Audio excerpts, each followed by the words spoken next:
Hello दोस्तों, तो आज हम लोग पढ़ेंगे future perfect tense. Future perfect tense के बारे में जानेंगे, पहचान के साथ साथ रूल और एग्जाम्पल के साथ हम लोग आगे बढ़ेंगे। तो चलिए देखते हैं इसका पहचान क्या होता है। इन वाक्यों के अंत में चुकेगा, चुकूँगा, चुकेगे आदि शब्द आते हैं। मतलब जिस वाक्य के अंत में चुकेगा आएगा, चुकूँगा आएगा, चुकोगे आएगा, ऐसे वाक्यों को हम लोग फ्यूचर परफेक्ट टेंस कहेंगे। देखिए इसका अफर्मेटिव सेंटेंस मतलब सिंपल, इसका रूल है। रूल को पढ़ेंगे फिर एग्जाम्पल को हल करेंगे। यदि एक ही वाक्यों में दो कामों का होना पाया जाए तो पहले होने वाले काम के लिए विल हैव या शैल हैव तथा थर्ड फॉर्म ऑफ वर्ब यानी वर्ब का थर्ड फॉर्म का प्रयोग करते हैं, और दूसरे काम के लिए प्रेजेंट सिंपल टेंस प्रयोग करते हैं, यानी प्रेजेंट इंडेफिनिट टेंस कह सकते हैं हम उसको। सिंपल टेंस को प्रेजेंट इंडेफिनिट टेंस कह सकते हैं। रूल दूसरा देखिए, आई और वी के साथ शैल हैव का प्रयोग करते हैं, बाकी सभी कर्ता के साथ विल हैव का प्रयोग करते हैं। आई और वी आएगा तो शैल हैव, और बाकी जितना भी कर्ता होगा उसके साथ विल हैव का प्रयोग करेंगे। आगे एग्जाम्पल देखते हैं। एग्जाम्पल है पहला, तुम्हारे आने से पहले वह अपना पाठ याद कर चुकेगा। तो यहाँ पर देखिए इसमें जो पहले काम होगा उसको पहले लगाएंगे। वह अपना पाठ याद कर चुकेगा तुम्हारे आने से पहले, यानी वो पहले अपना पाठ याद करेगा तब वो आएगा। तो इसका सबसे पहले बनाएंगे वह अपना पाठ याद कर चुकेगा, तो इसका हो जाएगा he will have learned his lesson before you come. यहाँ पर देखिए जो वह अपना पाठ याद कर चुकेगा ये बना है फ्यूचर परफेक्ट टेंस में, जबकि तुम्हारे आने से पहले ये वाला वाक्य बना है प्रेजेंट इंडेफिनिट यानी प्रेजेंट सिंपल टेंस में बना है, क्योंकि तुम्हारे का यू और आना का कम हो गया है। बहुवचन है इसलिए इसमें यस या यस नहीं लगाया गया है। बहुवचन में ऐसा यस नहीं लगता है। आगे देखते हैं 2 नंबर एग्जाम्पल। 2 नंबर एग्जाम्पल क्या कर रहा है, 7 बजने से पहले हम खाना खा चुके होंगे। तो यहाँ पर भी है हम खाना खा चुके होंगे, सबसे पहले इसको लगाएंगे। तो वी के संग हमेशा शैल हैव का प्रयोग करना है। We shall have taken our food. Taken our food, यहाँ पर इटेन भी हो सकता है। इटेन माने होता है ना खाना खाना। इटेन आवर फूड, इटेन होगा यहाँ पे EATEN। Eaten our food before के बाद 7 बजे से इट इज़ 7। यहाँ पर देखिए 7 बजे से जो है इसमें कर्ता नहीं दिया गया है, तो कर्ता के रूप में हम लोग इट का प्रयोग करेंगे, क्योंकि कभी भी टाइमिंग की बात होती है और उसमें कर्ता नहीं रहता है तो उसमें इट का प्रयोग करते हैं कर्ता के रूप में। तो यहाँ पर इट का प्रयोग कर्ता के रूप में हुआ है, इट इज़ 7। आगे बढ़ते हैं। सूरज छिपने से पहले वे मैच खेल चुके होंगे। तो यहाँ पर सबसे पहले लगाएंगे वे मैच खेल चुके होंगे, तो इसका हो जाएगा they will have played the match before the sun sets. यहाँ पर देखिए सूरज छिपने से पहले, तो यहाँ पर द सन सेट्स जो है या ये प्रेजेंट इंडेफिनिट में लगा है, और सूरज तो एक है इसलिए सेट में एस लगा दिया गया है। ये समझने वाली बात है। ये गड़बड़ हो जाता है कि ये टेंस जो है किस में लगेगा, तो ये लगता है प्रेजेंट इंडेफिनिट टेंस यानी प्रेजेंट सिंपल कह सकते हैं उसको, उसमें लगता है। 4था नंबर एग्जाम्पल को देखते हैं।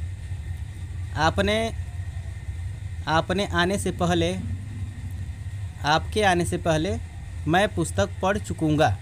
आपके आने से पहले मैं पुस्तक पढ़ चुकूँगा। यहाँ पर मैं पुस्तक पढ़ चुकूँगा, सबसे पहले इसका इंग्लिश लिखेंगे। आई के संग हमेशा सेल लगाना है, तो I shall have read my book. I shall have read my book. मैं पुस्तक पढ़ चुकूँगा या मैं अपना पुस्तक पढ़ चुकूँगा। बिफोर, पहले का स्पेलिंग बिफोर लगेगा, उसके बाद आपके आने से, तो यानी यू कम। यू बहुवचन है इसलिए कम में एस नहीं लगेगा। आगे चलते हैं। आगे जो रूल है ये है निगेटिव का। तो निगेटिव में क्या होता है, इसमें विल या शैल के आगे नॉट का प्रयोग करते हैं, यानी विल के बाद नॉट या फिर शैल के बाद नॉट। जैसे एग्जाम्पल से समझते हैं। पहला एग्जाम्पल है, हरी के आने से पहले वह पत्र नहीं लिख चुकी होगी। यहाँ पर निगेटिव आ गया है, तो सबसे पहले हम लोग वह पत्र नहीं लिख चुकी होगी इसका लगाएंगे। इसका हो जाएगा सी विल नॉट हैव। देखिए यहाँ पर विल के बाद तुरंत नॉट लगा है। She will not have written the letter before Hari comes. Hari एक नाम है इसलिए कम में एस लग गया है। हरी कम्स, क्योंकि ये प्रेजेंट का सिंपल है। 2 नंबर एग्जाम्पल देखते हैं। 2 नंबर एग्जाम्पल है, सोने से पहले बच्चे ने दूध नहीं पिया होगा। इसका देखते हैं, the child will not have drunk लगेगा, क्योंकि पीना का होता है ड्रिंक, ड्रंक, ड्रूंक। तो यहाँ पर DRUN के थर्ड फॉर्म लगेगा, the child will not have drunk milk before he स्लीप्स। सोने से पहले, यानी कि ये जो है उसके सोने से पहले ये कह सकते हैं, इसलिए इसमें ही का प्रयोग हुआ है। यहाँ पर जो कर्ता जो है यहाँ पर छिप गया है, लेकिन अपने से समझना है कि उसके सोने से पहले, या फिर लड़का है तो लड़के के लिए हम लोग ही लगाते हैं, वो लड़का होगा, और अगर लड़की होगी तो यहाँ पर सी लगाते हैं। तो यहाँ पर ये लड़का है, इसलिए the child will not have drunk milk before he स्लीप्स, उसके सोने से पहले। तीसरा देखते हैं, टीचर के आने से पहले मैंने अपना काम समाप्त नहीं किया होगा। यहाँ पर सबसे पहले मैंने अपना काम समाप्त नहीं किया होगा, इसको लगाना पड़ेगा। तो इसका हो जाएगा, I shall not have finished my work. Finished my work, यहाँ पर कर्ता आई है, इसलिए अपना का स्पेलिंग माई लगा है। बिफोर, टीचर के आने से पहले, यानी द टीचर कम्स। टीचर एक है, इसलिए कम में एस लग जाएगा, कम्स हो जाएगा। ठीक है, चलिए आगे देखते हैं। इंट्रोगेटिव। इंट्रोगेटिव मतलब होता है कि प्रश्नवाचक वाक्य, जिसमें क्वेश्चन किया होगा। रूल नंबर 1 देखते हैं इसका। प्रश्नवाचक वाक्यों में यदि क्या वाक्य से पहले आए तो विल या शैल का प्रयोग सब्जेक्ट से पहले लिखते हैं, फिर हैव और वर्ब का थर्ड फॉर्म का प्रयोग करते हैं। जैसे एग्जाम्पल 1 और 2 में देखेंगे। तो देखिए, एक और रूल है, इसको भी देख लेते हैं, फिर उसके बाद एग्जाम्पल को हल करेंगे। देखिए रूल है, अगर वाक्य के बीच में प्रश्नवाचक शब्द हो तो सबसे पहले उसकी अंग्रेजी, फिर विल या शैल, फिर सब्जेक्ट, फिर हैव और फिर वर्ब का थर्ड फॉर्म आता है। ये इसका नियम हो गया, रूल हो गया। ध्यान से समझिएगा। जैसे एग्जाम्पल 5 को देखेंगे इसी की रूल पे। अब देखिए रूल 3, कितने, कितना, कौन सा, किसको आदि प्रश्नवाचक शब्दों के साथ उनसे संबंधित नाउन्स भी आते हैं। जैसे एग्जाम्पल हम लोग तीसरा देखेंगे। आगे है रूल 4, इंट्रोगेटिव निगेटिव सेंटेंस में सब्जेक्ट के बाद नॉट लगा देते हैं। जैसे एग्जाम्पल 2 में देखेंगे। अब चलिए चलते हैं एग्जाम्पल पर। एग्जाम्पल को हल करते हैं। क्या 7 बजने से पहले लड़के मैच खेल चुके होंगे? तो इसका हो जाएगा, सबसे पहले लगाएंगे लड़के मैच खेल चुके होंगे।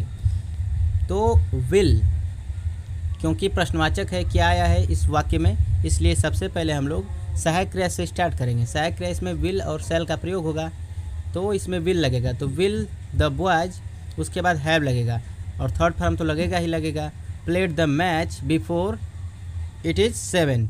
क्या 7 बजे से हो जाएगा इट इज़ 7, क्योंकि इसमें कर्ता नहीं दिया गया है 7 बजने से पहले में, तो इट का प्रयोग करेंगे कर्ता के रूप में। तो इसका हो जाएगा, will the boys have played the match before it is 7। आगे देखते हैं 2 नंबर, क्या गाड़ी के आने से पहले हम टिकट नहीं ले चुके होंगे? तो इसका हो जाएगा, shall we not have taken the tickets before the train arrives.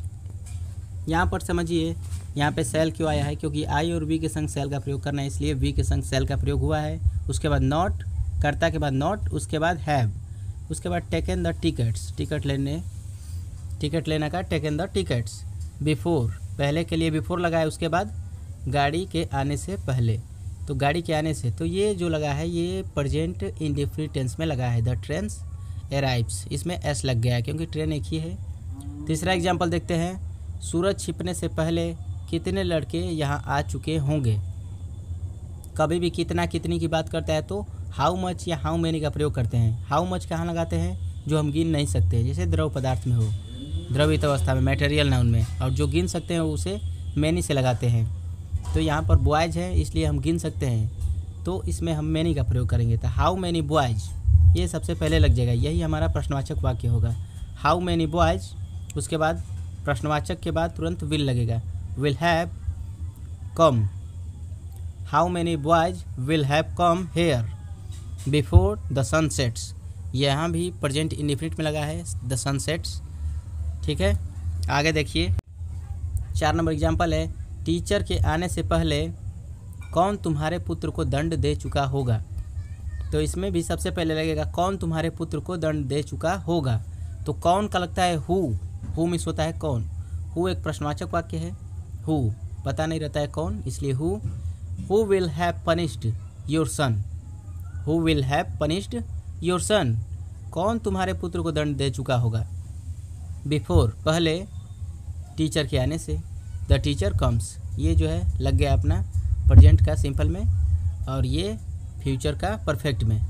Future perfect में हमेशा याद रखिए कि कोई भी परफेक्ट हो, फ्यूचर परफेक्ट हो या फिर कोई भी परफेक्ट सिर्फ हो, उसमें हमेशा थर्ड फॉर्म का प्रयोग होता है, जैसे इसमें पनिश्ड में हुआ है थर्ड फॉर्म। आगे देखते हैं 5 नंबर, वर्षा होने से पहले वह कहाँ जा चुका होगा।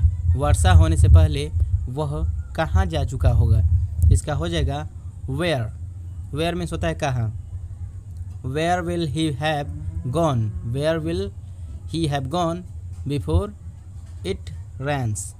यहाँ पर देखिए जब भी वर्षा की बात होगी और बर्फ़ पड़ने की बात होगी तो इसमें हमेशा कर्ता के रूप में इट का प्रयोग करते हैं। तो यहाँ पर वर्षा होने से पहले, तो इसमें कर्ता नहीं दिया गया है, इसलिए इसमें इट का प्रयोग कर्ता के रूप में हुआ है, और रैन में एस लग गया है क्योंकि जो इट होता है वो एक वचन होता है, तो इसमें ये एस लग गया है। Where will he have gone before it rains. ठीक है, धन्यवाद।